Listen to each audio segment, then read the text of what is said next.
Welcome to Hero Club. I'm Nick Williams. And I'm George Primavera. George and I started playing Dungeons & Dragons with our buddies in college, and we haven't stopped since. Even when we lived on opposite coasts, I would Skype in George on the TV in the living room of my apartment, while I would DM from the floor of my bathroom so as not to wake up my roommate. When I finally came out to Los Angeles, we started playing with our friends right away. And when we'd inevitably tell other people about the ultimate betrayals and daring heroics that happened in our games, we realized that they were just hearing a jumbled mess instead of the cinematic blockbuster memories that were in our heads. We wanted to show people how fun and immersive D&D can be, especially those who had never played. And to do that, we record a full game like normal around the table and then painstakingly cut it down from 4 hours to a clean, math-free episode, so you can experience our memories the way we do. Just like in a real game, nothing is ever written or planned out ahead of time with the players. The only things we add are music and sound effects. I am the Dungeon Master. I build the world and the framework for an adventure. The players, like Nick, must then journey through the obstacles I set before them, rolling a 20-sided die and adding character-specific bonuses to see if they succeed.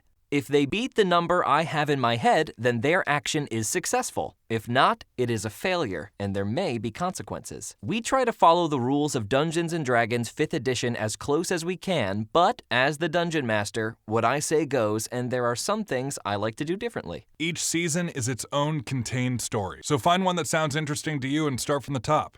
And hey, welcome to the club. This Halloween slasher special carries with it a true-to-the-genre R rating and is not suitable for young audiences without parental permission. Enjoy the show, and happy Halloween. The year is 1982. We overlook a deep valley in full autumn resplendence, punctuated by the steady-flowing Ohio River. The sun is just starting to dip below the horizon when suddenly, the tranquility is disrupted by a rickety four-door marked RBPD, Red Bend Police Department, shooting down a dirt trail. So that's what I mean, Sheriff. The human lifespan is actually 150 years, but you don't know a single person that doesn't drink Coca-Cola, do you? That's how they're shortening our lifespan. Well, Dale, as always, you have enlightened me. I'll tell you what, Deputy, I don't like to be out this far. It's a longer drive than I thought. Getting used to the old desk, you know. Yeah, I hear you, Sheriff. I don't like it either. I mean, out here, nobody's gonna find you. That's why the government built it all the way out here, you know? They black bag you out here, and no one will ever see you again. Well, I don't know about that, Dale. I just don't like the way it smells out here. The high beams on the rusty squad car flick on as the sun eventually disappears behind the crest of the mountains. And after a slower and more careful drive down a much less driven path, the car pulls up in front of a clearly condemned building, with the letters carved over the entrance, State Building for the Department of Business. The windows are shuttered, and the door is locked with wrapped chains and a padlock. And I remember this place used to be a sight to see, a beautiful beige building with nothing overgrown, and now look what's happened to it. Gotta love beige. Yes, keep your wits about you. Don't go doing anything like you've read in those novels. Let's just get home early, okay? Those aren't novels, Sheriff. Those are first-hand accounts. They've just been required to be categorized as fiction because they don't want the secrets getting out there. But don't worry, I'm prepared. I will not hesitate to fire my gun if need be. Deputy, keep your gun holstered. Don't make me pull my gun on you, okay? Yes, sir. The more reserved of the two officers pulls out a key, inserts it into the padlock, and the chains fall into the dirt. After you, Deputy. All right, Sheriff. The door creaks open, and the two officers softly pad into a lobby. Oh, this sure is spooky, huh? Yeah, flashlights on.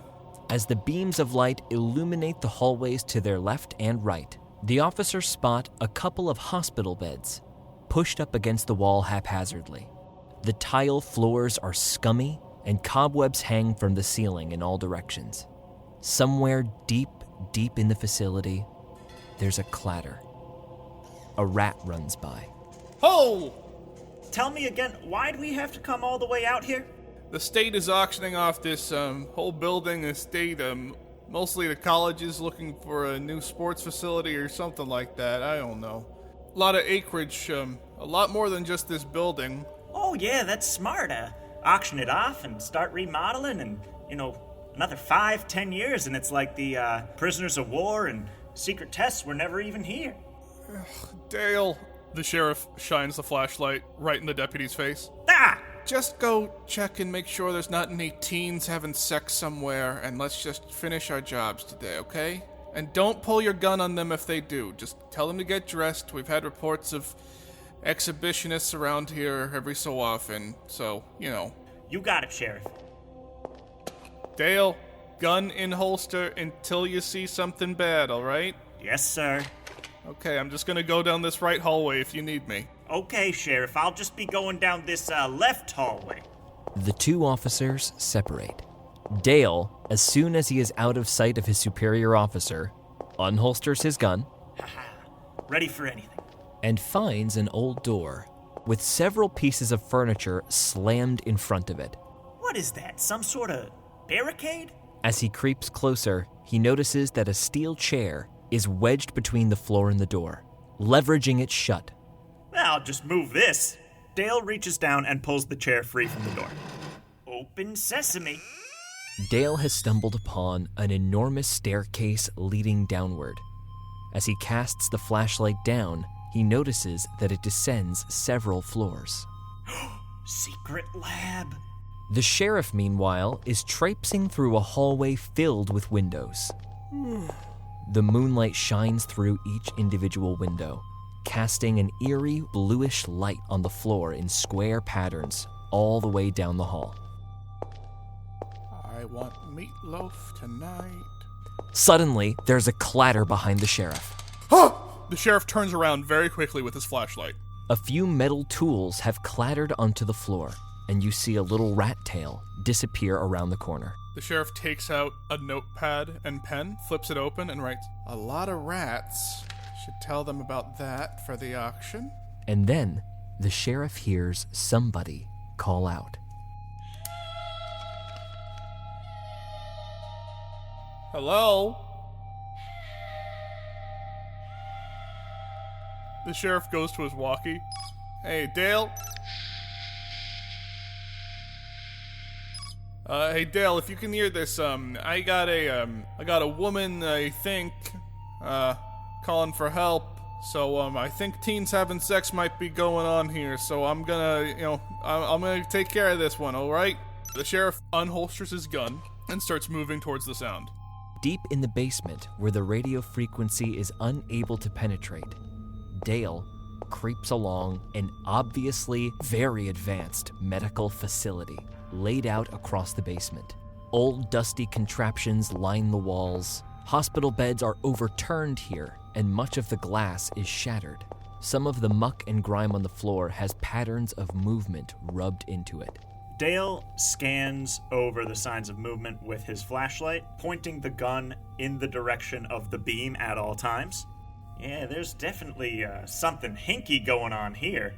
Dale, his hands full of flashlight and gun, tries to figure out which thing to put in the crook of his elbow so that he can pull out a notepad to write down definitely secret government tests. He goes with the gun. Dale, make an investigation check. Botch.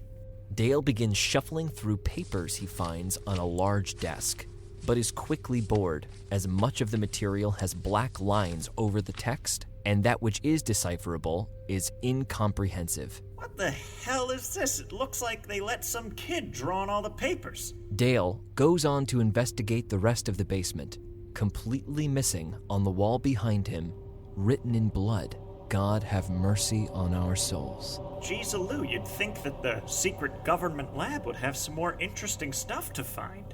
The sheriff, meanwhile, opens a door that is a bit stuck and comes out into a cavernous warehouse. All right. I know what you kids are doing you might think is bodacious or something, but You broke into a government facility, so I'm gonna be lenient this time if you just come out now. This time, the voice is coming from behind a stack of wooden boxes. All right, I'm coming to help you, but if this is some kind of prank, I got the cuffs right here. The sheriff pulls his cuffs out and jangles them like keys. The sheriff creeps forward, rounding the side of the boxes with his gun raised.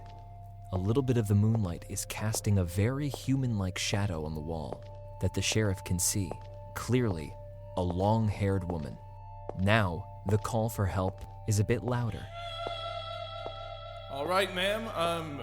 Red Bend Sheriff here. Whoa, how can I help you? The sheriff rounds the corner and sees a mop leaned up against a bucket. Oh, all right. Who's playing pranks on the sheriff? A bang behind the sheriff, and the door leading into the warehouse is closed. The sheriff turns around quickly and points his gun at the door. Iverson? Jonathan Iverson, if this is you little shit, I will tell your mom, and she's not gonna be happy me putting you in cuffs for the third time this month. Rising from the cover of several wooden boxes is an enormous 7.5-foot tall silhouette of a man, but misshapen. Sheriff, make a perception check. 2. How'd you even get my schedule, Iverson? Back down in the basement, Deputy Dale steps over some broken glass and a liquid of some kind into a disgusting tile room with a drain in the center. Cheese and crackers. Dale, roll a perception check. 5. Dale continues forward, completely missing several decomposed, strung-up bodies stuck to the ceiling. Maggots falling off of the bodies like drips of water. Sheriff's gonna have some crow to eat when he sees this. Upstairs, the sheriff tries to open the doors to the warehouse from whence he came. Make an athletics check, Sheriff. 4. Iverson, did you jam the door? And then there's a clinking of metal right behind you The sheriff turns around. and sees a 7.5-foot tall figure just 5 feet behind him, completely disguised by shadow. There you are, Iverson. Get off your other friend's shoulders and come help me with this door. Back down in the basement, Dale finds another set of stairs that lead upwards. At the base of the stairs, just before he ascends, he notices several large padded hazmat suits standing idle against a wall. Dale, make an investigation check. 15. Huh. Looks like one's missing. Well, I can't blame the local kids. If I came in here and saw these, I'd want to take one myself. In fact, no, there's no time. And Dale heads upstairs. Quite soon, he is at the place where he said he would meet the sheriff. Sheriff? Sheriff, are you here? No response. Dale goes to his walkie-talkie. Sheriff Niedermeyer? This is Deputy Thompson. I'm at the rendezvous point.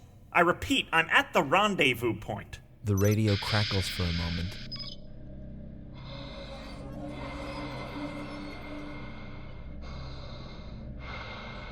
Sheriff, are you hurt? Do you need backup, Sheriff? There's no response. If he's not telling me to not say rendezvous point, he must be in a bad way. I gotta help him. Dale points his gun out ahead of him and does a clumsy Special Forces style sweep of the room. Roll a perception check, Dale. 16. As the deputy moves through the hallway and towards the warehouse where the sheriff had gone, he gently pushes open the door and immediately steps in something wet and sees a river of red liquid moving past his shoes, leaking into the grout of the tile in the hallway behind him. Sheriff? Make a dexterity save. 14. Suddenly, something comes whizzing at the deputy through the darkness, but he gets his hands up in time and catches. Oh my God! Oh God, Sheriff! The deputy drops the sheriff's head and starts firing in the direction that the head came from. Several shots go off, but there's no reaction until suddenly, an enormously tall man walks out of the shadows, completely covered by a moldy, faded hazmat suit. The deputy empties his gun into the tall man. With each shot, and then raises a rusted and gory bone saw, lifts it over its shoulder, and flings it at the deputy's chest. Make another dexterity save. 17.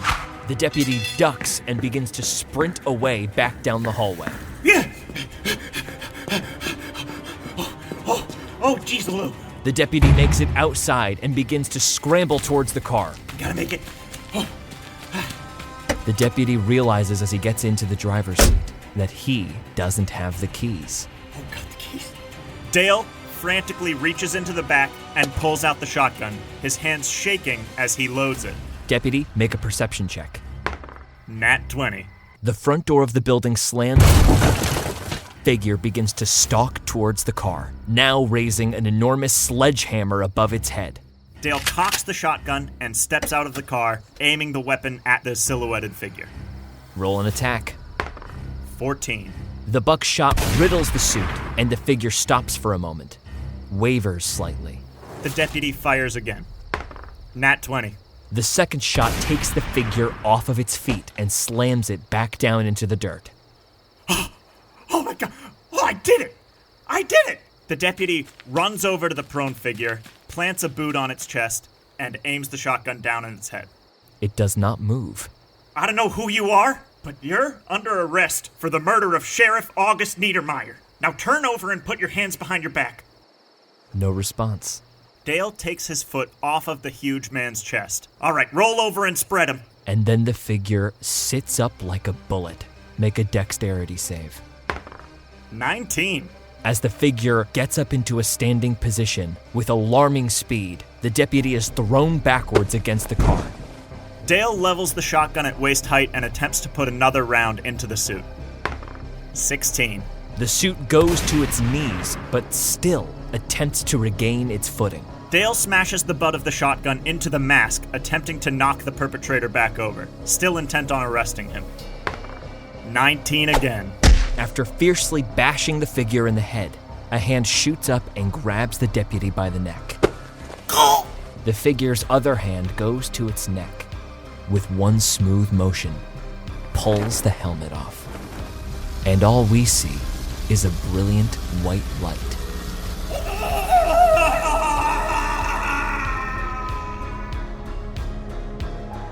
Pom Pom Bloodbath 3 Killer Dismount. 5 years later. The sounds of the late 80s blast out the windows of an old red van as it tears down a dirt road in the middle of the forest. Inside the van, 5 members of the Ohio College Bobcats cheer squad settle in for their long ride out to the Red Bend cheer retreat. In the driver's seat sits Benny Hapgood. Benny is about 5'9" and weighs all of 130 pounds soaking wet. He nervously pushes his awkward brown hair swoop out of his face and maintains his focus on the road while rapidly chewing through a pack of gum. This is his first time ever invited to do anything with the cool cheerleaders, and he'll be damned if he's going to mess it up with a flat tire. Man, sure is a long way down to Red Bend. To his left, polishing off one of numerous beers, is Brockford Beef Labeaux. Fat, drunk, and stupid is exactly the way Beef prefers to go through life. Pushing the limits of his passenger seat, completely disregarding the seatbelt, and crushing one of several cans on his forehead, Beef looks to Benny. Come on, Hapgood, crank those bodacious tunes. Hey, you want an ice cold Kroger Light? They're 50% less calories and 200% more ice cold Mountain Fresh.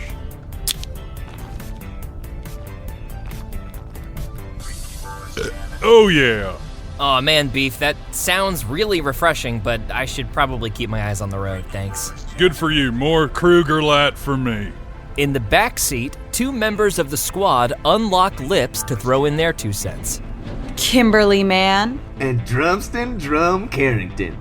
Kimberly is super blonde and super mean. She has perfectly blown out bangs that just graze above her eyebrows. She's very proud to be the flyer on the cheerleading squad, but she's not actually that light, nor short. but she knows that it's the cute girl position, so she has to be it. Kim is 20 years old and is trying to have as much public sex as possible before she's of drinking age. Drum is the guy you absolutely hate. He's 5'6", the grease slicking back his hair covers his forehead, the Letterman jacket he's sporting is entirely too large for his body, probably because it's not his. He makes decisions based on what he thinks is cool in that moment and will fight you on it. When it comes to the squad, he's always a base so he can look up for a view. Yeah, alright Benny, let's get there. I'm trying to get some of that sweet. Yeah, Benny, if you turn up the music, I'll give Drum a hand job in silence. Yeah, beat my drum, baby. I swear to God, if he comes, he's gonna give us all STDs. Crammed in the back seat with the relentless lovers is... Lydia Lee. She has long black hair slicked back in a tight pony. She's all business, and her business is being the best. I've been checked. It's just syphilis. Guys, please stop hooking up in my dad's car. If there's any kind of stains or anything, he's gonna make me clean it up with a paper towel and WD-40 for some reason. Sorry, Drum's a squirter. Oh, God. Why do you talk like that, Kim? Kim is too busy making out with Drum's neck to even care. I hear her dad paid for her fake voice, too. Beef begins the process of dumping all of the empty cans out of the window as they drive. Hapgood, you rethinking that beer yet? There's only one left. Here's the last chance. No, I'm good. Well, don't mind if I do. He cracks another one. It's gonna be a long drive. The car continues to zoom into the distance, and as we rise above the tree line, we see a vast, unending forest. Everybody make a perception check. 16. 15. 6. 12. Coming up for air for a moment, and peeking out the window, Kimberly and Drum notice something rather odd amidst the trees. Parked on the side of the road near an outcropping of bushes is the Ohio College cheer bus. Its bold blues and reds standing out starkly against the dark greens and browns of the wilderness around them. Benny, our bus is on the side of the road. Wasn't that supposed to be like 2 hours ahead of us? Drum, wouldn't it be totally cool if we hooked up in the back of the bus? Are you kidding me? We're on a tight schedule. All right, I'm gonna pull over, but just to see what's going on, please don't start hooking up in the back of the bus. Let's make this a quick stop, all right? This is a good twofer for me because I got another 12-pack in the back. Beef, how old are you? Well, they called me a super senior 2 years ago, so, 27? Do you not know? The van pulls over off the road behind the bus, and the 5 cheerleaders disembark from the car and begin poking around the bus. Hello? Coach? Kimberly walks the length of the bus, her hand trailing alongside. Hey, Drum, put me on your shoulders. I want to get on top of the bus. Yeah, baby, why don't you just hop on pop then? 1, 2, 3. Hey-o. Kimberly, make an acrobatics check with advantage. 25. Clambering up on top with ease, Kimberly clomps along the roof of the bus. Kimberly, make a perception check. 22. Kimberly does not see a soul. As she walks the length of it, getting up to the windshield, she looks down and notices that there is a little folded piece of paper stuck to the windshield via the wiper. Kim bends down to grab the note. Hey, Drum, how does my ass look from down there? Oh, I love that. Sweet. She unfolds the note and reads it. We have a schedule to keep. Yeah, come on, Topher said he was grilling up hot dogs. I want to get there before they all gone. Beef, make an investigation check. 17. Beef looks up into the windows and notices that everyone's duffel bags are still on their seats, but there's not a soul on the bus. Beef walks over and yanks the door of the bus open. Make an athletics check. 26. With one hand, he continues to grip his ice-cold Kruger Light, and in the other, he rips the door off its hinges to go investigate inside of the bus. Ugh, Beef, you gotta be careful with that. Topher, you in there, pal? Lydia marches into the bus. Rows and rows of duffel bags sit on their seats. Everything seems to be relatively orderly. And then Kimberly, clambering down off of the hood of the bus, calls everyone over with a note in her hands. Guys, I found this totally weird note. Hey gang, wouldn't you know it, Barry forgot to fill the tank up, so we're off to go look for some help. Meet you at the athletic center, no funny business, we'll be along this evening.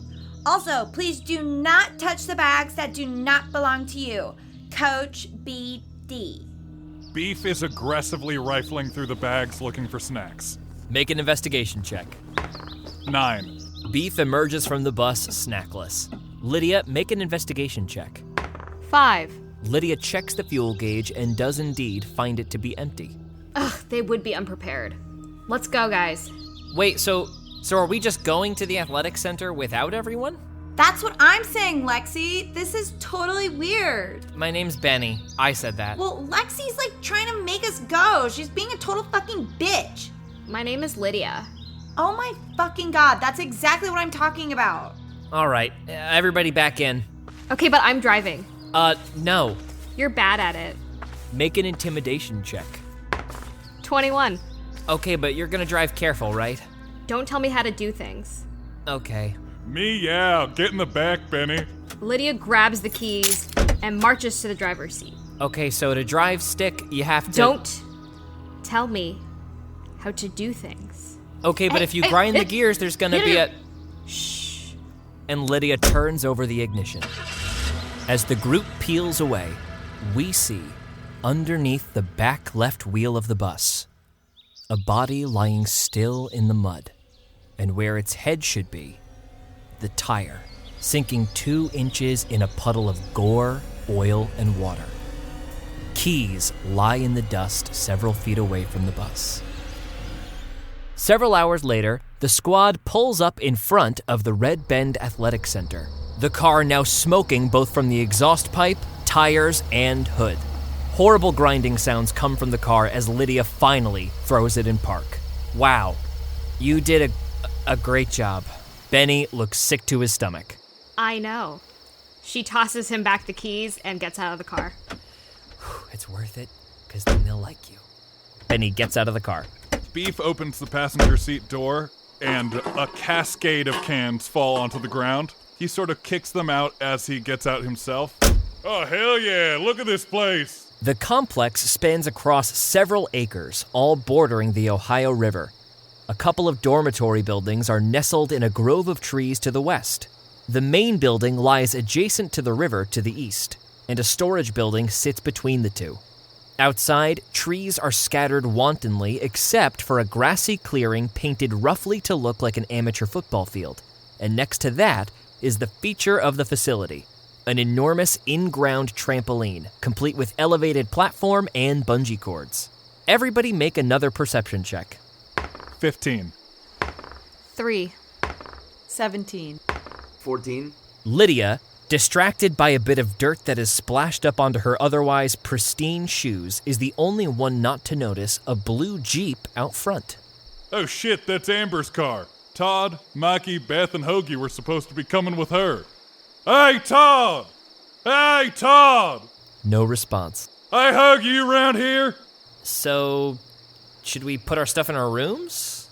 Lydia grabs her bag from the trunk, hitting Benny with her bag on the way in. Let's go, people! Drum hops out of the car, wiping some white powder off his nose. Kimberly finally emerges from the car, also covered in white powder. Yeah, I haven't come in 3 hours. Drum, come on, let's go to the nearest bedroom. And she grabs his hand as they run into the dormitory. Benny, dejected looking, hangs his head and follows the rest of the group as they all stalk off towards the dorm building. Beef, now carrying a keg over his shoulder, punches Benny in the back, playfully but definitely too hard. Ow. Hey, don't let it get you down, pal. They'll accept you soon enough. Oh, well, hey, I appreciate you being so nice. Shut the fuck up. Meet me inside. Fresh meat, fresh meat, fresh meat. Lydia, make an investigation check. 17. The door is open, but only opens 1 or 2 inches and seems to be stuck. Beef, open this door. Beef kicks the door in. Roll an athletics check. Nat 20. Where's the beef? The door blasts off the hinges, and there's another secondary crash of wood as a wardrobe that had been backed up into the door tumbles over and slams onto the ground. Oh shit, I remember what that is. That's that thing from that book with the witch and the big tiger.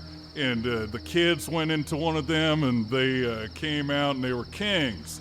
My daddy's probation officer read it to me one time. This is just Hoagie being a dick. Lydia rolls her eyes and walks in. The first thing that Lydia notices is no lights. This isn't funny, Hoagie. Ugh. Lydia, make a perception check. 9. Where's the goddamn light switch? Beef, find the light switch. Beef drunkenly stumbles around looking for the light switch. Roll a perception check. 4. Hey, I found Todd's stash. Who wants to toke up with old Beef? Beef is holding up an enormous bag of marijuana. God, you're useless. Man, that's bitchin'. That Todd's got some good stuff. Good stuff. Beef, get the fuck out of the way! Drummy, let's find a room! And they run through the darkness. Guys, we should stay together! Man, so should we find rooms, I guess? I can't even see you. How are we supposed to find rooms? Benny steps 2 feet into the room, looks to his right, and flicks on the lights. Hey, nice, man. You found the light switch. Cool. I guess we all get our choice of room, since we're the first ones here. Or the second ones? Where's Todd, Hoagie, Mikey, and Beth, and Amber, and all of them? Maybe Zade's the one who put this, witch box here. The what? The tall, wooden, Are you trying to say thing. Wardrobe? Hell yeah, man, you got it. Oh man, Beef.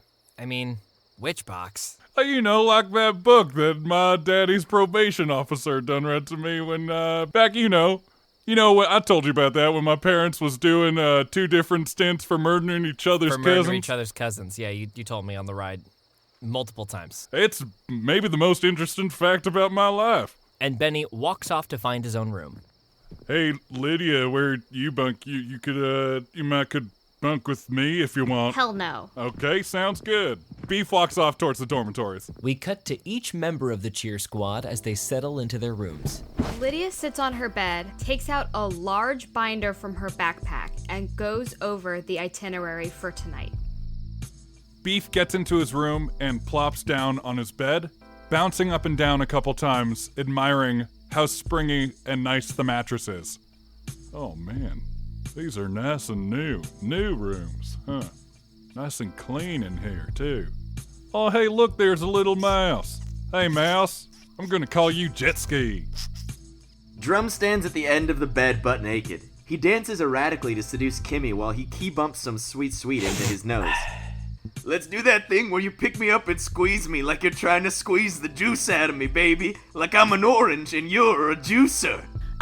Drum, this is like totally blowing my high right now, but I'll do whatever you want. I love you. And she picks him up gingerly and gives him a light squeeze. Shake it. Shake me. Is that good? Shake me faster. Faster. Okay. It's too slow. Shake me. Okay. Shake the spirit out of me. Come on. Are you gonna come? Yeah, I'm gonna juice. Oh, I'm gonna juice. Oh, I'm juicing. Yeah, okay, that's good. That's enough. I'm gonna take a shower. Okay. Like, what the fuck? And Kimberly just sits on the edge of the bed, naked and unsatisfied. Benny's kind of cute. And weird guys usually have big dicks. And she wraps a towel around herself and leaves her room to go find Benny. Benny is tucked into his bed, the blankets up to his chest, and has already set up his own reading light, and appears to be 3/4 of the way through The Old Man and the Sea. Man, I hope he catches this fish. There's suddenly a knock at the door. Okay. Benny gets up, goes to the door. Hello? Oh, Kim? Benny, if you don't let me in right now, I'm gonna get naked right here. And she threatens to drop her towel. What?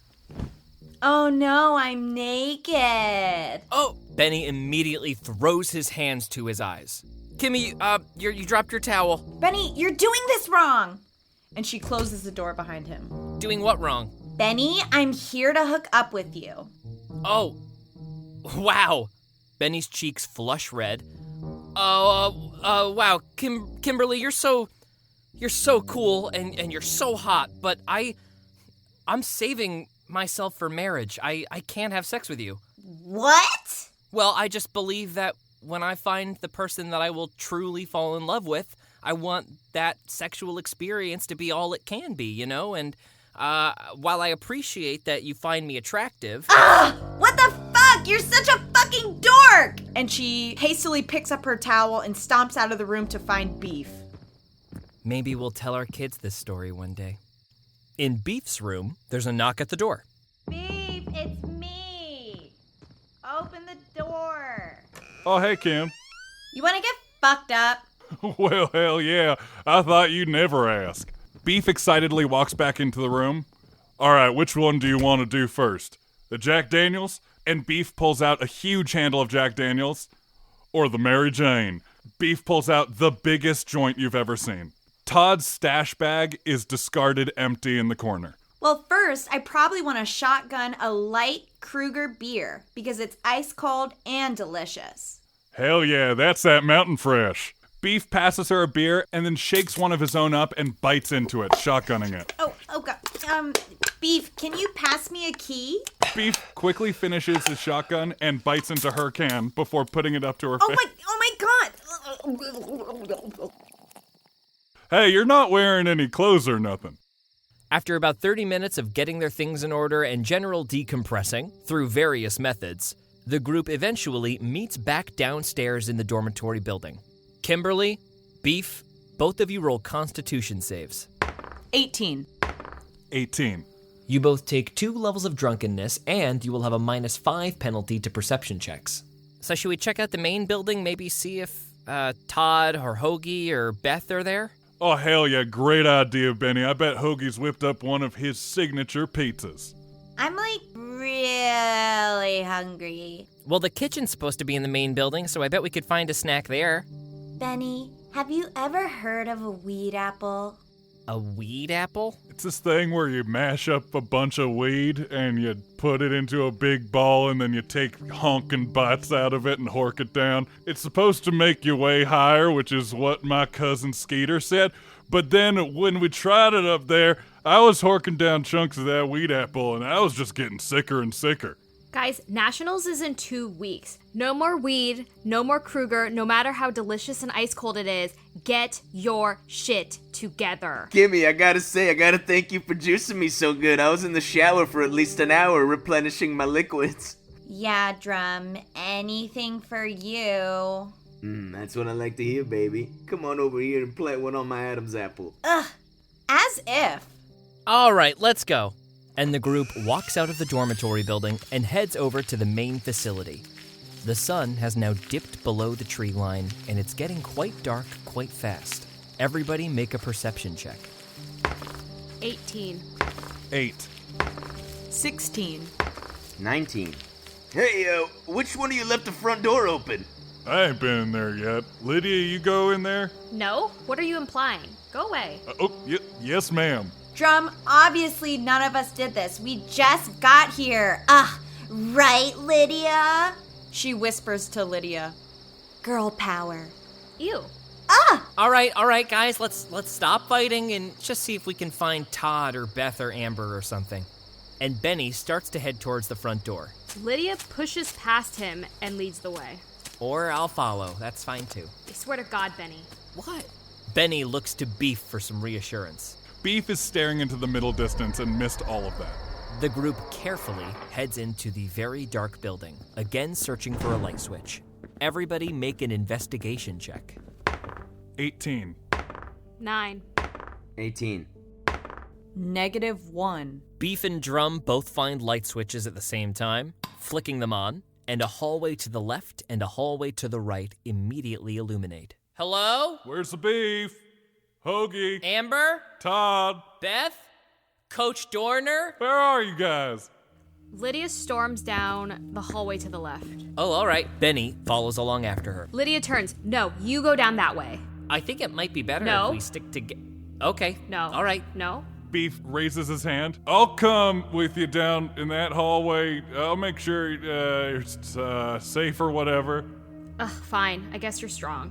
Beef excitedly lumbers up to Lydia and follows her down the hallway. Benny turns to Kimberly and Drum. Well, I guess that means us three are going to the right, huh? Actually, I think Drum is gonna stay behind and guard the door, and you and I will go down the hallway together, okay? Hold on, wait a minute. But why couldn't he just guard the door? I feel like you and I could take the right.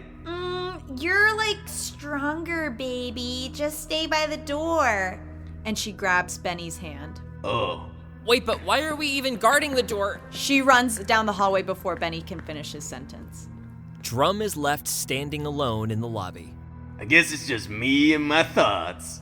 Lydia and Beef head down the hallway, an entire wall of windows, giving them a clear view of the storage building that sits between the dormitories and the main facility. As they continue forward, there's a large set of double doors. I'm just saying, like, no pressure or nothing, but you can come, for fall break, and my cousin Trandis, she cooks up a mean bird, and that it could be real fun if you come travel down. It sounds fun and all, but I don't really have time for fun. Beth is leaving next year, and her captaincy is mine. Oh, yeah, I mean, you're a shoo-in for sure. You're fancy at books and everything, and you know them cheers up and down so good. There's no such thing as a shoo-in. Everyone's trying to sabotage me. Can't you tell? The abandoned bus, Hoagie's wardrobe trick, everyone fucking hates me and I fucking hate them. So I'm gonna do whatever it takes because I fucking deserve it. Now get out of my way. Hell yeah. Lydia heads to the double doors and pushes them open. And reveals an enormous basketball court with slightly scummy floors and a few flickering lights overhead, but is otherwise in quite good repair. Everyone's out to get me! Lydia, Beef, make a perception check. Botch. Walking boldly into the room, Lydia and Beef step out onto the court, their sneakers squeaking against the floor. On the far side of the wall is an enormous wall of mirrors, a few banners from championships past, and, most notably, a half-finished handle of vodka lying on its side right in the middle of the entire court. Whew. When God closes a door, he makes you lemons. Beef walks over and grabs the handle of vodka. Ugh, Amber's such an alcoholic. She's been here. Lydia walks over to him and slaps the bottle out of his hand. It shatters across the floor. You are already too drunk to function, and you can barely function when you're sober. So I swear to God, if you take one more sip of alcohol, I will destroy you. Yes, ma'am. Down the right hallway, Kimberly leads a reluctant Benny past many closed doors. Kimmy, are we gonna check any of these? Yeah, we're gonna check them too. So, have you ever had a girlfriend? I've courted a few young women under the supervision of my parents, based on the clientele of the Bible camp I frequent. Oh, I get it. You love Jesus. Yes. Well, yeah, I am Protestant. The pair has reached the end of the hallway, where there's an especially large and heavy door, with a few scattered chairs on the floor around it. Benny, I can't open this. Can you use your muscles and, push or something? I'll try. Benny will roll an athletics check. 4. Benny is unable to get the door open. No dice. You want to try? I mean, it's pretty heavy. I don't think you're going to be able to. No, I got it. Roll an athletics check. 5. All right, maybe we just try a different door? Benny walks over to another door and tries it, but this door is open. Oh, hey, look in here. Oh, weird. It opened. Maybe lean against a wall so you don't fall, because I'm getting concerned. Okay. Lining the walls of this room are rows and rows of Bobcat cheerleader uniforms. In one corner of the room is an enormous tank filled with some kind of liquid. What's that? I don't know. Let's drink it. Maybe not. Hold on. Benny walks over and upon further investigation says, "Oh, this is how they make the uniforms. This is how they get those bees on them." Benny is standing over a t-shirt dyeing bath. Ooh, Benny! And Kimberly splashes him with some of the dye. Kimmy, that's permanent. Benny, don't splash me. Benny backs up, continuously trying to avoid getting splashed until he clatters against something in the back wall. Oh man, Benny whips around and is face to face with a lifeless, dead-eyed bobcat head. Slumped up on a table is the crumpled and empty uniform of the Bobcat's mascot, Bobby the Bobcat. Benny, that's Bobby! Wait, this is Hoagie's uniform. That's weird. We didn't see him earlier. I didn't see Amber earlier. Do you want a kiss? Roll a persuasion check. 17. Well, Come on, Benny.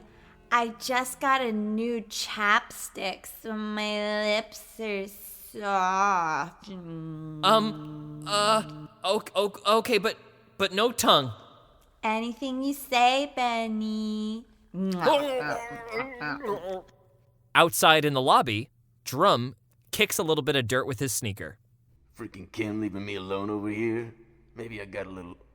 Drum reaches into his back pocket. His Coke baggie's empty. Fuck. Drum, make a perception check. 16. There's suddenly a clatter down the right hallway. Kim? Bendy? Is that you? Hello? I ran out of Coke, and I'm really sweaty. Who's down there? Another loud clatter. Whoa! This isn't funny anymore. Who's doing it? I might be short, but I'm quick and fast and strong. Cutting back to Lydia and Beef in the basketball court. The two are now inspecting a door on the same wall as all of the mirrors. They're probably just hiding and trying to scare us. Lydia opens the door. It's locked. Beef, open it. Roll an athletics check. 17. Beef slams up against the door, but is unable to get through. Ugh, why did I bring you with me? Lydia pushes past Beef. Taking a bobby pin out of her hair, she tries to pick the lock. Hey, where'd you learn how to pick locks? None of your business. Fair enough. Roll a thieves' tools check. 16. The door swings open, and Lydia and Beef look into a dark control room of sorts. Several computers beep softly, and there is a massive control panel with dials, buttons, and switches. And most importantly, it is revealed that the mirrors on the wall in the basketball court are in fact one-way mirrors. Ew, one-way mirrors? Whoever runs this gym are a bunch of pervs. Wait, so these mirrors are used to, spy on unsuspecting basketball players? I guess they're not even good at perving. They didn't put them in the locker room. You're so smart, you think of everything. Many of these buttons blink with lights enticingly. Lydia walks up to the control panel and takes a look without touching anything. Make an investigation check. 7. Lydia is unsure what the function of this control panel is. This happens to my TV at home. You just gotta bash it real good up top. And Beef whacks the top of the screen. And suddenly, blasting over an interior PA system is some rousing hype music. Turn it off! Turn it off! I'm sorry, I'm so sorry. Oh, God. Beef continues to bash the keyboard. Back in the lobby, Drum, who is only about 10 feet down the right hallway, suddenly whips around as the music bombards his eardrums. I know this song. Oh, yeah. Oh, I love that. Sweet, sweet. And in the t-shirt room, Benny and Kimberly cease kissing. Oh, what the fuck is that? It's really loud. Let's go find out what it is. Okay, Benny. And she grabs his hand as they run down the hall. Kimberly and Benny reunite with Drum in the hallway. Drum, did you press a button? No, it wasn't me. It just started playing real loud. Let's go check on Lydia and Beef. Hey, wait a minute. Did you two kiss? No time for that now. Music. And the three walk out into the basketball court, trying to find Lydia and Beef, who both emerge from the control room. Guys, what's going on? I know! What? Yeah! Beef fucked everything up. Thank you! Fucking A! And Kimberly smashes her hands all over the button. Suddenly, lights begin flashing all over the basketball court, and after several erratic button slaps, a strobe light. Lydia turns down all the dials. And everything is dark and quiet. Oh my gosh, you guys can't just be touching stuff you don't know anything about. No shit, Sherlock. Sorry, Benny. It's okay? Hey, wait, did you guys kiss? What? Benny has lots of lipstick marks all over his face and neck. No. Are you sure? Yes, I'm sure. We didn't kiss. Hey, maybe we all just hang out here and wait for the bus to get here? This place gives me the creeps. There's a lot of doors in that right hallway we didn't check out, but... Ugh, I have to do everything. Lydia walks out of the gym and heads down the right hall. No, I was saying we should do it together. Beef follows her. Guys! Drum is noticeably shorter than Benny, by a good 3 inches. He pushes up against him. You kiss my girl, big boy? You kiss my girl? I see those kiss marks. What are you talking about? Benny sloppily tries to remove the lipstick from his face, smearing it and making it even more obvious. Drum, I am not your girl. I am a bodacious woman. Look, you guys have a lot of stuff that you guys need to work out, and I'm just gonna let you do it, okay? I'll go find Lydia and Beef, and you guys gotta work your stuff out or something. And Benny turns around and walks out of the court. Drum, what the fuck? I think we should make out. No! This is a good time as any. Everybody's gone. It's just you and me, baby. Okay, but do you promise to finish me off this time? Double pinky promise, my sweetums. Beef catches up to Lydia as they head down the right hallway. Do you see what I'm saying about sabotage? Yeah, you were spot on the money. That was cool beans, how you called that one. Very soon, they're at the end of the hallway by the heavy door surrounded by chairs. Lydia attempts to open it. Roll a thieves' tools check. 22. With a click, the door swings open, and descending down into the darkness is an old cement staircase. A stiff breeze blows past you as the doors open. A rancid stink tickles your nostrils. Ugh, I bet Hoagie did a shit down there. Man, he loves doing that. That's like his go-to move. Lydia walks down the stairs. Hoagie, you best not shit down here. We're coming. And the door gently closes behind them. Just as Benny rounds the corner. Guys? Hello? He creeps forward very slowly and carefully. Lydia? Beef? Where's the beef? I gotta get better friends. Benny takes another look in the fabric dyeing room. Not in here. And then he does a double take. The enormous Bobby the Bobcat mascot suit is gone. I knew it was Hoagie in there. Hey guys, I think Hoagie's in the suit. Cutting to Drum and Kimberly, who are sprinting through the dark woods. Come on, Drum, just trust me. It's gonna be fucking awesome. Are you sure? On a trampoline? I don't know if I can hold my balance. You can get really deep. Oh, time to get some of that sweet, sweet deep. Back in the fabric dyeing room, where is everybody? And then behind Benny looms a figure, slowly rising till it's 7 feet tall. Benny is completely oblivious until he turns around and stares directly into the chest of Bobby the Bobcat, the mascot suit. Oh man, Hoagie, you're such a jerk. And Benny pushes the suit. Whoa, you've been working out? Suddenly, there is a gigantic hand around Benny's throat. Hoagie! Hoagie! Benny is lifted off of his feet. I can't breathe. And then Benny's head is slammed down onto a table. And again.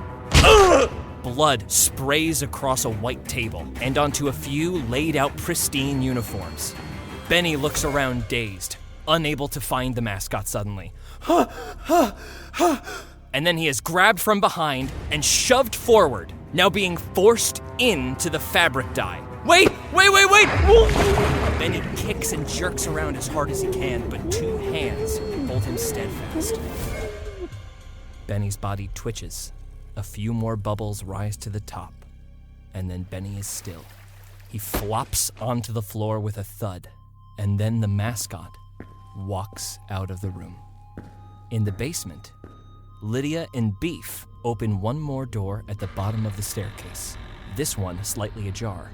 Beef creeps forward down the hallway. The basement is laid out and constructed much differently than the above-ground floor. The walls and floor are all made of linoleum. Fungus and mold seems to have reclaimed the entire floor for its own. Rats scurry by with wanton abandon, and the smell is just about unbearable. Ugh, gross. Beef, Lydia, make an investigation check. 4. 16. The two come into a room where there is shattered glass all over the floor. The glass appears shattered outward from a room that is constructed completely of a scummy tile with a drain in the center. And in the very middle of this room is a desk chair with a figure sitting in it slumped over. Hello? Beef slowly pulls a full, ice-cold can of Kruger Light from his back pocket and chucks it at the figure. Roll an attack. 18. The can impacts on the back of the figure's head, eliciting no response. Ugh, everyone got so wasted so early. Lydia rounds the corner to face the figure and slaps it across the face. And as she pushes the figure back to get the optimal face slap, she realizes that to do so would be impossible because there is no face on this particular body. A gaunt, muscular visage of horror stares back up into Lydia's face. Holy fucking shit, is this some sick joke? Todd? Roll an investigation check. 15. It is indeed Todd. Oh my God, Todd! You were the best of us! Wait, he's actually dead? Beef clumsily puts his hand to Todd's neck. Roll a medicine check. 16. I ain't getting any pulse. Cutting back outside, Kimberly and Drum have reached the enormous in-ground trampoline. Here, baby, have you had anything to drink tonight? And she pulls a flask out of her bra. It's Jack Daniels, your favorite. And she hastily unscrews it and dumps it down his throat. Oh, yeah. Yeah, baby, yeah. Goes down nice and smooth. Both of you roll a perception check. 12. 13. Drum, a twig snaps in the distance. Kimmy, did you hear that? What do you mean? As she's taking off her shirt and her skirt. Drum also takes his clothes off but continues. I think I heard a twig or something crack in the distance. Oh, baby, it's probably an animal. Here, can you take my bra off? Oh, you know I'm no good at this. All right, turn around. I gotta use both my hands. Make a sleight of hand check. 18. Drum gets the bra off uncharacteristically quickly. Whoa, that shocked even me. And the two begin going at it on the trampoline. The bouncing of the trampoline continues to grow more intense as the two bone down. However, because of this illicit activity, the two are completely oblivious to a tall, bulky figure making its way up the ladder of the platform that looms above the trampoline. Wait, babe, my leg can't go that far. Babe, okay, babe, hold on. Ow, Just babe, let me. Ow, my leg. All right, ow. let me just stand still, and then you mount me. The figure gets closer to the top of this platform. Kimberly, on top of Drum with her back to the platform, has no chance to see the horrifying creature looming above them. Drum, make a perception check. 2. And Drum is much too distracted to notice as well. Oh, yeah, babe. Oh, yeah. Sweet. Babe. Oh, yeah. sweet. Go, Oh, sweet. And suddenly, a bungee cord that has dropped from above loops its way around Drum's neck and yanks him upward, forcing Kimberly off and onto the trampoline. Drum is lifted 20 feet into the air. Kimberly, make a perception check. -3. Completely unable to find the source of this bungee cord, Kimberly is disoriented and afraid.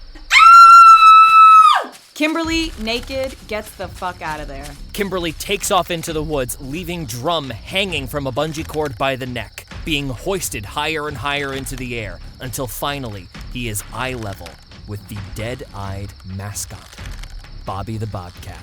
Drum, you notice that the creature's eyes are completely dark and dim, but the mouth, where somebody would be looking outward from, is glowing ever so slightly. Hoagie, you got a glow stick in there? Drum desperately pats at his pockets, In his jacket, he finds a tiny baggie of cocaine.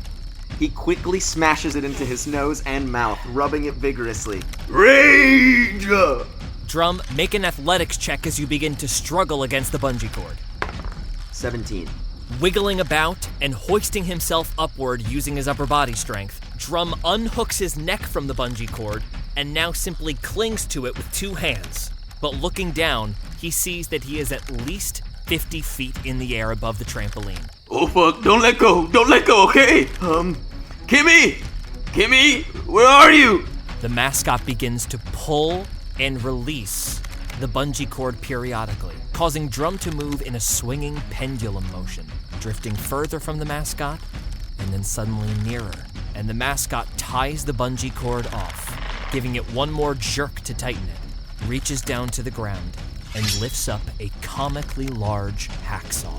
Drum, in a fit of rage, launches himself off the bungee cords down to the trampoline. Make an acrobatics check. 14. Drum drops through the air, slams into the trampoline, bounces at a funny angle, and then after launching another 30 feet into the air, slams into the earth beside the trampoline. Drum, you only take 4 damage, the cocaine propelling you forward despite your bodily injuries, bringing you down to 10 points of health. Drum, badly injured, lifts his body off the ground, turns to the mascot, and yells, "I'm gonna fuck you up with some of this sweet, sweet, sweet!" Drum's eyes are wild with cocaine. The mascot figure cocks its head curiously, staring down at the frantic Drum. Drum surveys the ground for a weapon. Roll a perception check. 4. You are unable to find anything except a very skinny twirler's baton lying in the grass. Drum begins twirling the baton. "Come and get it!" Roll a performance check. 20. The baton twirls at amazing speeds. Drum feels confident, waiting for the mascot's descent. But instead of turning back towards the ladder, the mascot lifts its leg and steps out over into nothing, dropping 50 feet like a rock into the ground. The fall appears catastrophic.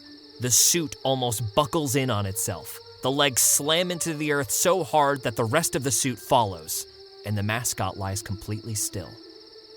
And then it rises slowly upward, sitting up, then getting to its feet, and then stalking slowly over to Drum, pausing only at the railing of the staircase leading up to the top of the platform to wrench a jagged 2x4 off of the structure. Drum, you raise the baton in an attack-like formation, but you are too slow for the frighteningly quick mascot as it launches itself forward, staggering like a giant with its legs tied, and bringing the giant 2x4 in an arcing motion down towards you. The board impacts hard into Drum's face, who only takes 5 damage, bringing him down to 5 points of health, once again thanks to his cocaine-induced rage. Drum, now on his last legs, staggers, then raises his baton again, and stares directly into the demon's mouth. "I'm gonna shove this up your ass, buddy!" And he attempts to. 13. Drum whips around, shoving the baton through the back seat of the pants and supposedly up this person's ass. The baton eventually disappearing all the way up into the suit. "Up yours, big boy!" But Drum's victory is short-lived, as suddenly, the 2x4 comes back around and absolutely drills Drum in the temple. Drum takes 7 damage, bringing him down to 0 points of health. That's not so sweet. Drum is about to pass out, but suddenly feels the thick bungee cord around his neck once again, and then feels himself being hoisted into the air until he is once again eye level with the enormous creature, his legs floating just a foot or 2 above the grass. Drum desperately pats at his pockets, but no luck. He looks into the monster's mouth. "Hey, I know things are weird between us, but you don't happen to have some coke, do you?" And the creature lurches forward, grabs Drum by the shoulders, and then with a yank downward, the mascot pulls the entirety of Drum's body away from his head, which remains swinging in the bungee cord. And then we cut back to Kimberly, sprinting through the woods, completely nude as priest. Guys! Guys, where are you? Kimberly is sprinting back to the main building. Kimberly, make a dexterity save. 12. Kimberly, as you're sprinting in this frantic fashion, suddenly, an enormous tree root poking out of the ground catches your foot, sending you tumbling into the earth. Ugh! What the fuck? Is this the Evil Dead or something? You take 6 damage as you shatter your ankle, Ow! bringing you down to 3 points of health. Lydia! Please! I need help! Stop being such a bitch! Back down in the basement, Beef and Lydia have their backs up against the wall, staring in horror at the faceless body of Todd. Okay, I just want to clarify that I feel really bad that I thought it was a joke at first. I swear I'm not a bitch. I just, everyone's been out to get me, so I just wanted to clarify. I feel really bad that Todd is dead. Lydia takes a moment to stare blankly at the wall, trying to force tears out of her eyes, but none come. Beef, roll an insight check. 5. Beef pulls her into a big bear hug. It's okay, they were all after you, for sure. Beef starts to cry genuinely. Thank you, I appreciate that. Have you reconsidered coming for fall break back to the Hassie, to Trandis's house? No. Lydia is staring dead-eyed past Beef. Lydia, make an investigation check. 17. Lydia, sitting on the desk, is a small, old-looking tape recorder amidst many papers strewn across the desk that look as though they've been there for years. Hey, Beef, look over there. Huh? There's a tape recorder. A what? A tape recorder. Pull yourself together and go look at that. Clumsily wiping his tears away with his 2 giant meat hooks, Beef goes over to look at the tape recorder. There appears to be a cassette inside. Hey, there appears to be a cassette inside of here. Play it. Beef does. Test number 14. We're gonna see if these guys react the same as the last bunch did, but either way, the extraction's going well, and should be home within the next 3 hours. We'll start test number 15 tomorrow at 3 p.m. Right, Jeff? That's right. Yeah, okay. Commencing test 14. Subjects ready? All right, let's start it up. And go. Numbers are normal. Wait, what's that? What's this mean? Hey, Jeff, can you come look at this? What? The number right here, what's that mean? Hey, Tim, we're overheating here. Can we pause this test? We gotta restart. We have to reset. Oh my God, stop the test. Stop it. Whatever you're doing, just flip the switch, Toby. Flip it. Oh my God. Oh my God.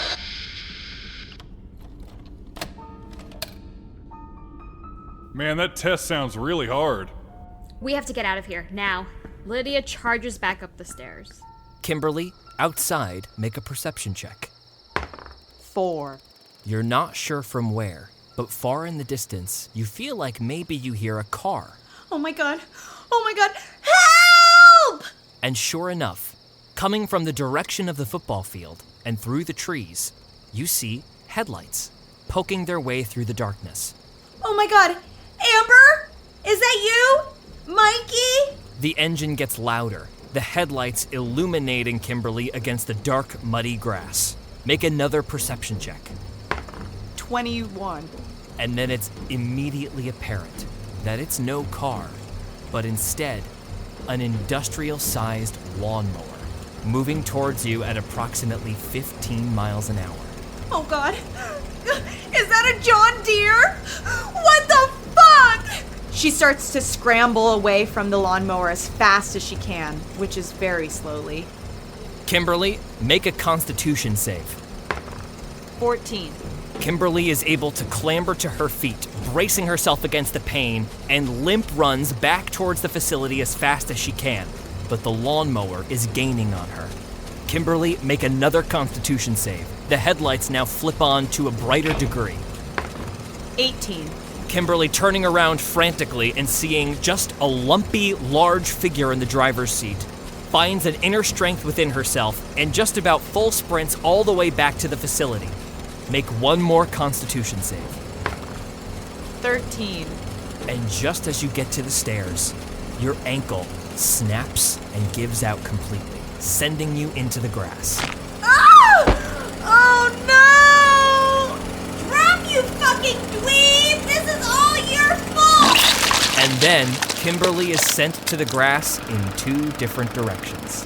The lights of the tractor fade, and we pan up to see Lydia and Beef staring in open-mouthed horror, having just seen Kimberly spread in 2 directions across the field by the lawnmower. There is nobody in the driver's seat. Oh my God! Holy shit! I can't pretend to be sad that she's dead, but holy shit! Come on, let's go back to the basketball gym. Are you kidding me? We're getting the fuck out of here. But I don't have Benny's keys. Lydia leads Beef over to Benny's car. Lydia opens the driver's seat door, hunches down into the driver's seat cabin, and begins to hotwire the car. Man, you are really, really comfortable with stealing stuff, huh? Shh! Shut it. Make a thieves' tools check. 23. The engine roars to life for a moment, and then immediately sputters and smokes, and the front hood explodes open. Too much damage having been done from Lydia's disastrous attempt to drive stick. Lydia, unfazed, walks over to Amber's abandoned Jeep and does the same. Beef keeps watch diligently. Beef, roll a perception check. Lydia, roll a thieves' tools check. -1. 17. The car roars to life. Lydia turns to Beef. Get in the fucking car now or I'll leave you.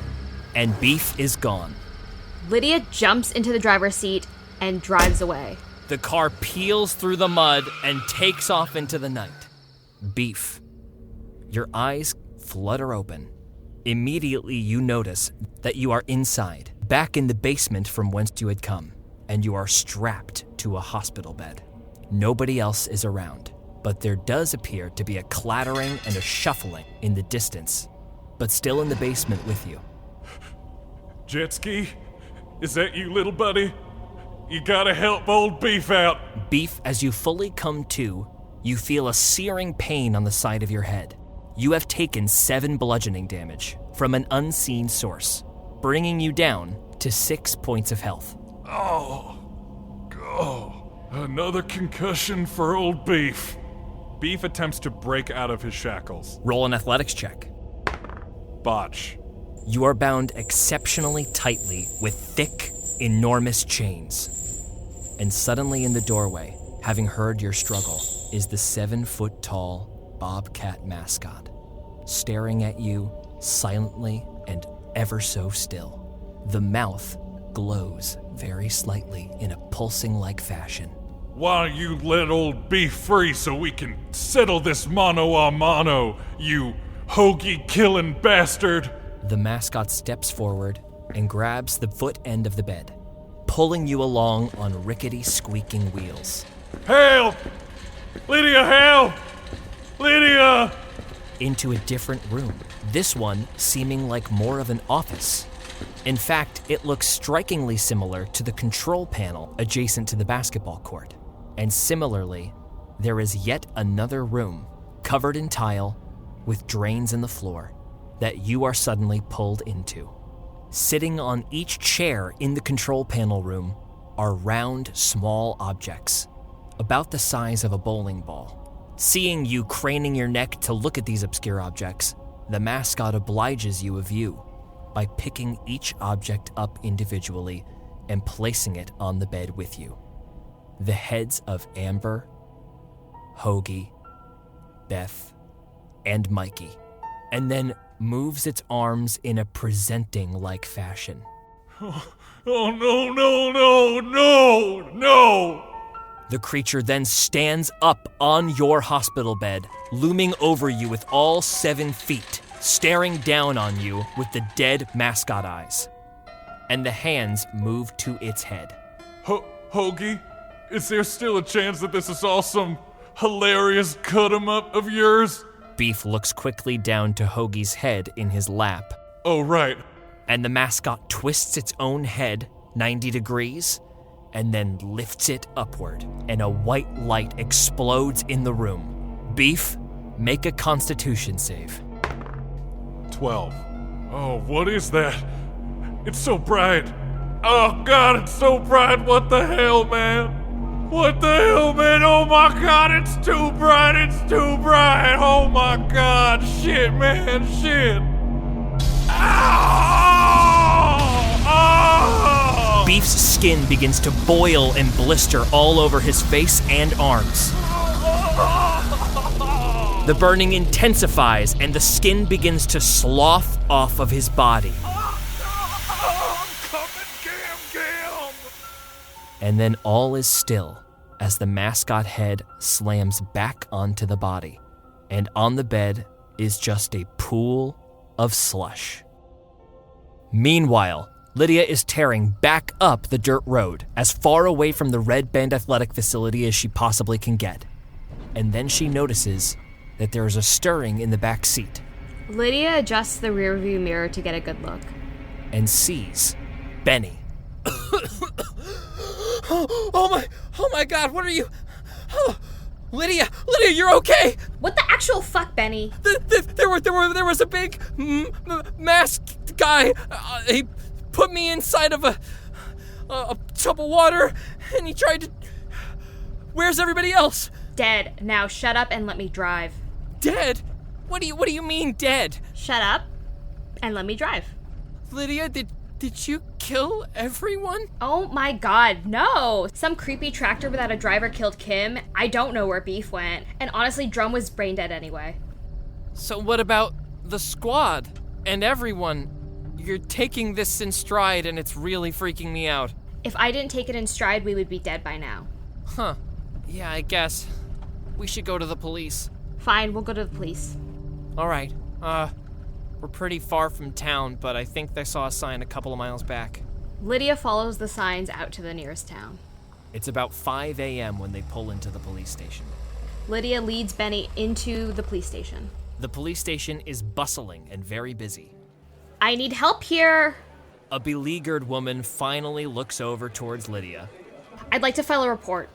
Name? Lydia Lee. Incident? A bunch of dead cheerleaders up at the activity center up there. The woman looks a little shocked. Dead cheerleaders? We were supposed to be practicing for nationals, but everyone was out to get me, so then they decided to just drink a bunch of beer and get fucked. And by the time we got there, half our team was dead. The woman stares at you a little harder. All right, sweetie. I have a lot of work to do tonight, so if you wouldn't mind, I get off my shift in like 15 minutes. Why don't you try the next sucker? No, ma'am, she's telling the truth. Something attacked us at the athletic center in Red Bend. The woman looks to Benny now. I told you I don't have time for your made-up stories. Lydia leans in close, gets really up in this woman's face, and says, I swear to God, if you don't get a cop on this case, I will shove my hand so far up your ass and rip your eyes out through your butthole. Do you understand me? 30 minutes later, both Benny and Lydia are in handcuffs, sitting in the precinct's holding cell. Way to go. Finally, a police officer walks in. All right, so we got bodies up at Red Bend according to your claim, and we are going to drop the charges for threatening an officer. She was not an officer. Look, just go home for the night. We'll send some folks up to Red Bend, give it a check, all right? Fine. Hey, why don't you stay at the motel? It's just a couple of miles outside of town. Bet you I can get him to comp the room for you. We'll keep a squad car outside, make sure you're safe. Yeah, that sounds good, thanks. Fine, let's go. Later, at the motel, Lydia and Benny go into 2 separate rooms to put their bags down and take a beat to collect themselves. Benny has a couple of large bruises on either side of his neck. Lydia sits down at her bed, leaving the lights on, making sure to have a vantage point of both the window and the door. Lydia sits until about 9 a.m., hearing only the faint sounds of the TV in the room across from her, Benny's room. At 9 a.m., she steps outside and greets a very calm, pleasant morning, the birds chirping and the wind blowing gently through the autumn trees. Lydia knocks on Benny's door. Benny! Benny, open up. No response. Ugh! Lydia picks the lock. Roll a thieves' tools check. 14. The door swings open, and Lydia finds that the room is completely empty. Make a perception check. 7. The shower is going. Benny, I need to talk to you. The door to the bathroom is slightly ajar, and steam is leaking out into the main room. Lydia stands outside the open door. Benny, hurry up. No response. Lydia pushes the door open and rustles the shower curtains. Benny, I don't want to see you naked. Can you just please answer me? The shower turns off. The water stops.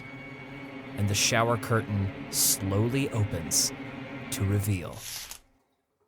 Oh my God, Lydia, I'm in the shower. What are you Why doing? Why didn't you hear me? Because I'm in the shower. I was taking a shower. The water's loud. The acoustics are weird in here. Why are you in the shower? Get out of here. I need to talk to you. About what? Stuff. Like, half of our squad just died. Yeah, I know, and you're being very cool about it, and I don't understand why the police didn't make a huge thing about just go... It's almost as if they've seen this before. Look, why don't I just get dressed and you... And suddenly Benny stops mid-sentence. His face drops into shock as he stares directly behind Lydia. Lydia, you notice that the light from the other room has been completely blocked, and the doorway is full of something or someone. Lydia, before turning around, feels around for a potential weapon. Make an investigation check. 12. She finds nothing, and before she can turn around, the door to the bathroom closes.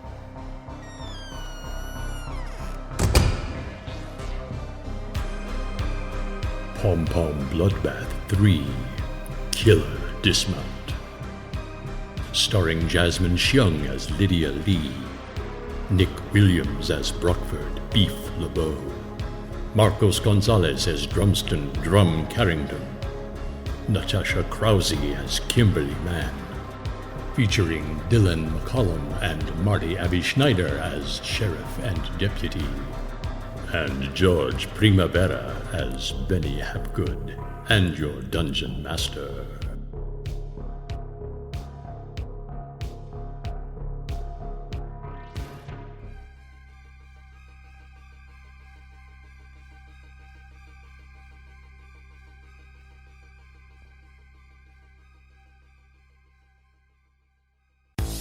This has been a Hero Club production, produced by Nick Williams, George Primavera, and Jack Quaid, with associate producers Marty Abbe-Schneider and Dylan McCollum.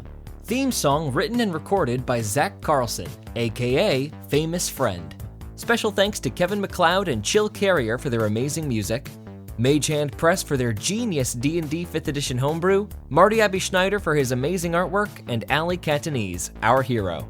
Thanks for listening to this year's Halloween special. Be sure to leave us a review on your preferred platform, follow us on social media at Hero Club Podcast, and tell your friends about us. Have a happy and safe Halloween, and please make sure you vote. Okay, now I'll explain. I'll explain very quickly. There is some weird group of people on Reddit that like to dress up like blueberries and be juiced like they're Violet Beauregard from Charlie and the Chocolate Factory, and that's their sexual fetish. It's called I think it's called blueberrying or juicing or something weird, and they they get squeezed and juice comes out, I guess. I don't know. All right.